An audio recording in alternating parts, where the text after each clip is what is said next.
उत्कल देश पर एक शक्तिशाली राजा राज्य करता था।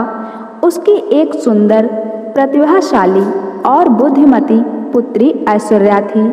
सुरीली आवाज की सामग्री और एक बेहतरीन नृत्यांगना होने के साथ साथ उसे वेद ग्रंथों का भी खूब ज्ञान था।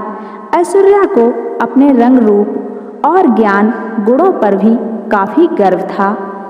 21 वर्ष की होने पर उसके पिता ने कहा, पुत्री, मैं तुम्हारे लिए स्वयंवर आयोजित कर रहा हूँ। इसमें देश भर से राजाओं, राजकुमारों को आमंत्रित किया जाएगा, जिसे तुम चाहो अपना वर चुन सकोगी। पिताजी, मेरा स्वयंवर साधारण नहीं होना चाहिए। जिसे मैं अपना जीवन साथी चुनूंगी वह एक विशेष व्यक्ति होगा, एक ऐसा युवा जो सर्वोत्तम से भी बढ़कर हो।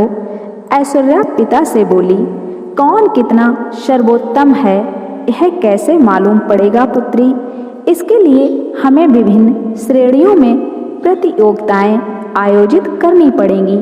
सभी प्रतियोगिताएं जीतने वाले को सर्वश्रेष्ठ और उपयुक्त माना जाएगा।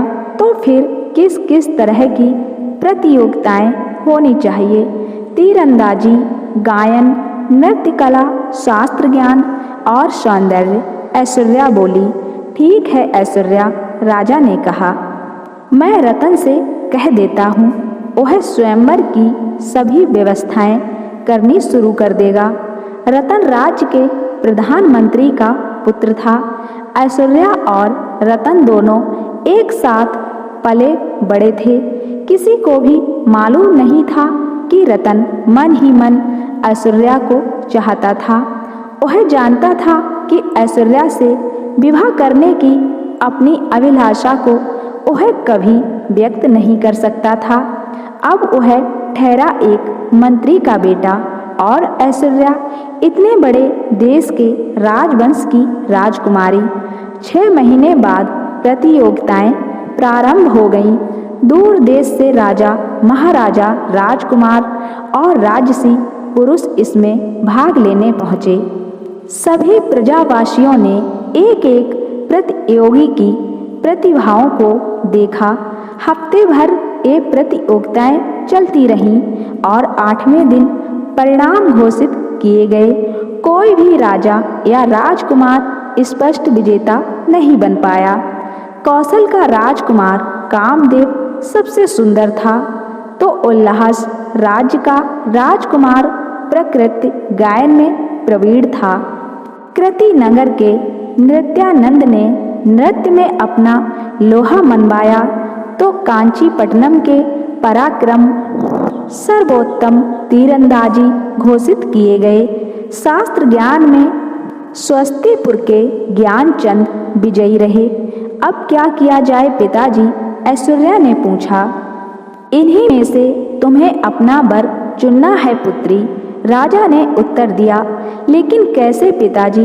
मैं तो चाहती थी मेरा वर सर्वश्रेष्ठ से बढ़कर हो, पर ये प्रतियोगी तो एक एक गुण में ही श्रेष्ठ हैं। मैं तो कहता हूँ कि इन 5 युवकों को यहाँ कुछ दिन और अतिथि के रूप में रहने दो। शायद यह सामने आ जाए कि इनमें से कौन सर्वश्रेष्ठ है। राजा ने पुत्री को सलाह दी। इस तरह 5 राजकुमार महल में कुछ दिन और रहे। स्वयं को सबसे श्रेष्ठ सिद्ध करने के लिए वे हर संभव प्रयास करने लगे। सूर्य की पहली किरण के साथ ऐश्वर्या को प्रकृति की मधुर आवाज में रोमांचकारी गीत सुनने को मिलते थे। वह नीचे बगीचे में खड़ा गा रहा होता था। जैसे ही वह सीढ़ियों से उतरकर नीचे आती तो राजसी वेशभूषा में सजा धजा कामदेव राजकुमारी के समक्ष अपना प्रणय निवेदन रखने के लिए खड़ा रहता। इसके बाद ज्ञानचंद राजकुमारी के साथ वेदों और उपनिषदों पर विमर्श करना शुरू कर देता था। फिर पराक्रम भी कहाँ पीछे रहता। वह भी राजकुमारी को अपनी धनुर्विद्या का प्रदर्शन दिखाता। शाम के समय जब वह अपने कक्ष में आराम कर रही होती तो नृत्यानंद उसे नृत्य कक्ष में अपना शास्त्रीय नृत्य दिखाने के लिए बुला लेता। जैसे जैसे ऐश्वर्या उनके साथ समय बिता रही थी वैसे वैसे उसकी उलझन बढ़ती जा रही थी। किससे विवाह करे, इस प्रश्न का उत्तर तलाश पाना स्वयं उसके लिए कठिन हो गया। यह दुविधा उसने रतन को बताई। इसमें मैं आपकी कोई सहायता नहीं कर सकता राजकुमारी ऐश्वर्या, ये निर्णय आपका है और आपको ही लेना है। रतन विनम्रता पूर्वक बोला। क्या मतलब है तुम्हारा? मैं क्या चाहती हूँ मुझे नहीं पता, अपना सिर झुकाकर रतन बोला। विवाह के लिए आप किसी व्यक्ति को तलाश रही हैं या किसी गुण विशेष को? स्वाभाविक है किसी व्यक्ति को, चिढ़कर ऐश्वर्या ने जवाब दिया। तो फिर आप पर गुणों की धुन क्यों सवार है? इस चक्कर में आप वर को भूल रही हैं। सुंदर युवा, उत्कृष्ट नर्तक, कुशल धनुर्धर, प्रतिभाशाली गायक और शास्त्र ज्ञाता होने से पहले वे कैसे व्यक्ति हैं, क्या आपने यह जानने का प्रयास किया? रतन ने अपनी बात को मजबूती से रखा। ऐश्वर्या हैरान थी। उसने सोचा नहीं था कि रतन उसके बारे में इतनी गहराई से सोचता होगा। इससे पहले वह कुछ कहती, रतन वहां से चला गया। रतन के कहे शब्द रात भर राजकुमारी के दिमाग में गूंजते रहे। अगले दिन मौसम बहुत सुहावना था। पांचों राजकुमार और राजकुमारी ऐश्वर्या दक्षिण के जंगल के भ्रमण को निकले। रतन भी उनके साथ था। वह भूल गई कि उसके साथ सुरक्षाकर्मी नहीं है। ऐश्वर्या राजकुमारों से बातें करती चली जा रही थी। इस बीच समय कैसे बीत गया उन्हें पता ही नहीं चला। तभी रतन रुका और बोला, अब हमें वापस चलना चाहिए। लेकिन क्यों? कामदेव ने पूछा। अंधेरा होने वाला है, हमें समय से राजमहल लौट जाना चाहिए। तुम्हें डर तो नहीं लग रहा रतन? नृत्यानंद ने हंसते हुए कहा। तुम चिंता मत करो, हम हैं ना तुम्हारे साथ, पराक्रम बोला। हाँ हाँ, हम हैं ना साथ में, ज्ञानचंद ने भी अपनी बात जोड़ी। उन्हें अनदेखा करते हुए रतन बोला, ऐश्वर्या, महल से निकले 3 घंटे से अधिक समय हो चुका है। महाराज चिंता कर रहे होंगे। जंगल के इस इलाके में बाघ हैं, हमारे पास शस्त्र भी नहीं है। आओ वापस चलें। रतन के निवेदन को अनसुना करते हुए ऐश्वर्या चलती रही। पांचों राजकुमार तिरस्कारपूर्ण नजरों से रतन को देखते हुए राजकुमारी के संग हो लिए। उन पर ध्यान न देते हुए रतन भी उनके पीछे चलने लगा। अचानक एक जोरदार दहाड़ सुनाई पड़ी। सब रुक गए। कुछ ही कदमों की दूरी पर एक खतरनाक बाघ खड़ा था। ऐसा बाघ ऐश्वर्या ने कभी नहीं देखा था। वह ऐश्वर्या को घूरने लगा और उस पर गुर्राने लगा। इससे पहले कि कोई कुछ करता, रतन राजकुमारी के आगे आकर खड़ा हो गया। बाघ ने रतन पर नजरें गड़ा दी। रतन बोला, भागो ऐश्वर्या भागो, बाघ भूखा है। जब तक मैं इसे रोक सकता हूँ रोकूंगा। आप भागो। हाँ, आ जाओ ऐश्वर्या, सैनिकों को बुला लाते हैं, कामदेव ने कहा।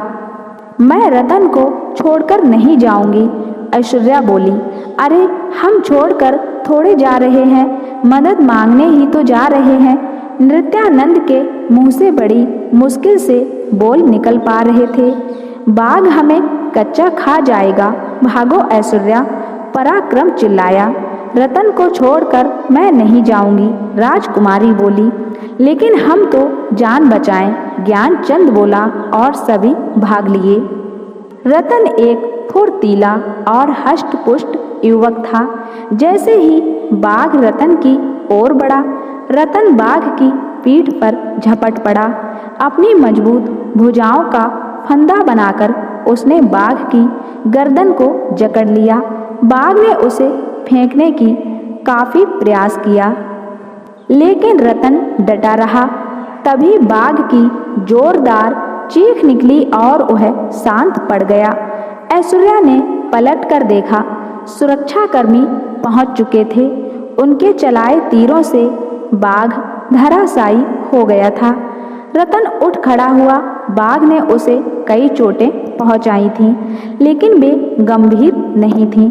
ऐश्वर्या दौड़कर रतन के पास पहुंची और उसका हाल पूछा। सुरक्षाकर्मी बोला, महाराज, आप लोगों के लिए चिंतित हो रहे थे और उन्होंने हमें आपको तलाशने के लिए भेज दिया। रास्ते में वे 5 राजकुमार हमें मिले और उन्होंने हमें बताया कि आपकी जान खतरे में है। अगले दिन ऐश्वर्या रतन से मिलने पहुंची। कैसे हो तुम रतन? मैं तुम्हें अपना निर्णय बताने आई हूँ। अच्छा, तो किसे चुना आपने? गायक, नर्तक, धनुर्धर, शास्त्र ज्ञाता या फिर वह सुंदर युवक? रतन ने पूछा उससे। नहीं, इनमें से कोई मेरा पति बनने के योग्य नहीं है। मैंने ऐसे व्यक्ति को चुना है जो अपने से अधिक मेरे जीवन को महत्व देता है। रतन ने सिर उठाकर ऐश्वर्या के चेहरे की ओर घूर कर देखा। क्या आप सच कह रही हैं राजकुमारी ऐश्वर्या? हाँ, मैंने तुम्हें अपने पति के रूप में चुना है। अब मैं तुम्हारे दिल की बात जानना चाहती हूँ। मुझे अपनी जीवन संगिनी स्वीकार करोगे? ऐश्वर्या, मैंने सदा आपको दिल से चाहा है। मुझे अपने योग्य समझकर आपने मुझे दुनिया का सबसे भाग्यशाली इंसान बना दिया है। 1 माह के पश्चात ऐश्वर्या और रतन का विवाह हुआ। इस भव्य आयोजन में सौंदर्य की प्रतिमा ऐश्वर्या और प्रसन्नचित्त रतन को देखकर उत्कलवासियों ने वर वधू की खूब वाहवाही की और ऐश्वर्या अपने पति के साथ आराम से रहने लगी।